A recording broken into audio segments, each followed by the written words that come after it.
Looking to enhance the security of your Telegram chats? In this updated tutorial, we'll walk you through enabling chat lock with Fingerprint. Let's dive in.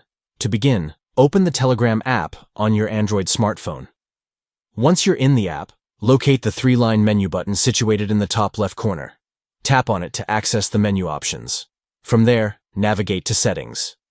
Within the Settings menu, find and select Privacy and Security. Under the Security section, look for the option labeled Passcode Lock. Tap on it to proceed further.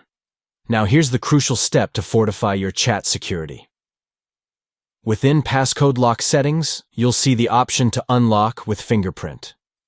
Ensure to toggle this setting on to enable unlocking your chats with your fingerprint.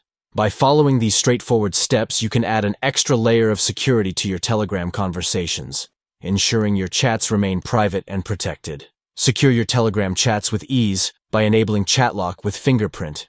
Keep your conversations safe and confidential with this added security feature. Thank you for watching. If you found this tutorial helpful, remember to like and subscribe for more tips on enhancing your Telegram experience. Enjoy the peace of mind that comes with chat lock using your fingerprint on Telegram.